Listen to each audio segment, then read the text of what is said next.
And Syria is just one example. American War Crimes has its own Wikipedia page. Torture, extrajudicial killings, illegal detentions, they've done it all. Let me start with Iraq. Who can forget the Abu Ghraib prison? This is where America perfected their war crimes. Prisoners were tortured, raped, sodomized and killed. All of this is documented. In fact, it was authorized by the US government. Their Justice Department released a memo before the Iraq war. It's called the Torture Memos.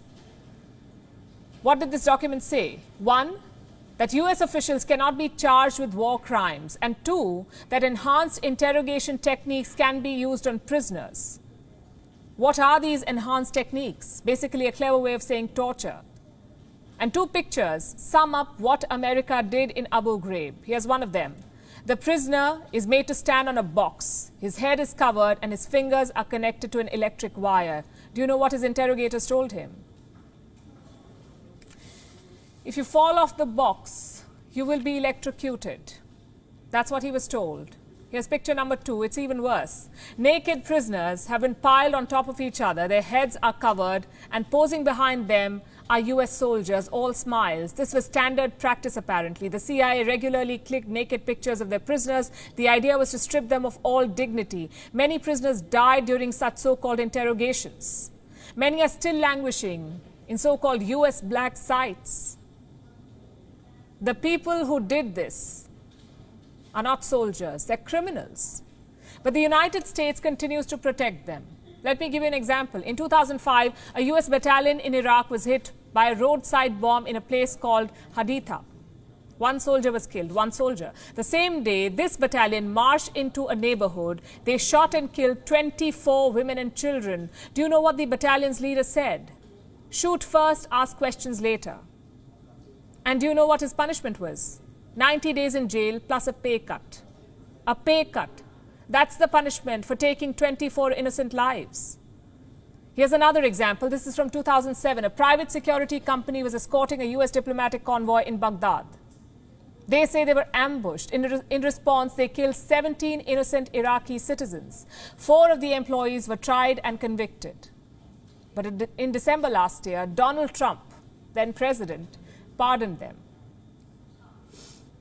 So they're free men now. The fact is, America will do anything to protect its war criminals. They will find legal loopholes. They will use their diplomatic power. They will even build a military base on an isolated island to hide their crimes. I'm talking about the infamous Guantanamo Bay Detention Camp, or Gitmo for short. Since 2002, 780 people have been detained here. No charges, no trial, no lawyers. 731 prisoners have been transferred out. 39 still remain and 9 died in custody. Gitmo is a monument to America's ruthless crimes. Prisoners say they were tortured with broken glass, strangled with barbed wires, forcefully injected with drugs and repeatedly raped. Remember who's doing this. The supposed human rights champion, the self-proclaimed guardian of freedom. They did the same in Afghanistan. We know the Bagram Air Base is as the crown jewel of the US operation, but that was not always the case. Bagram also houses a detention camp. Prisoners were chained to the ceiling. They were beaten, sexually assaulted and killed. Then you have a list of illegal operations. The Kandahar massacre, 16 civilians dead, including 9 children. The Maiwan district murders, 3 civilians dead. The Kabul airstrike, 9 civilians dead. This last one happened this year. An entire family was wiped out in one strike. What's the punishment for such mistakes? Apparently nothing. The Pentagon says no US soldier will be punished. No jail, no demotion, not even pay cuts. And frankly, we should not be surprised. America's drone strikes are among the biggest war crimes in human history. The president orders, the Pentagon pushes a button, and innocent civilians are massacred halfway around the world. Let me show you the numbers. Since 9/11, the US has conducted 100,000 drone strikes. Do you know how many people have they killed? At least 22,000 civilians. The worst estimate is 48,000. Could any other country get away with these crimes? No, they would be sanctioned, at the very least dragged to court. And that's the other issue. The US is yet to join the International Criminal Court, which means the ICC, International Criminal Court, cannot prosecute US soldiers. Then who can?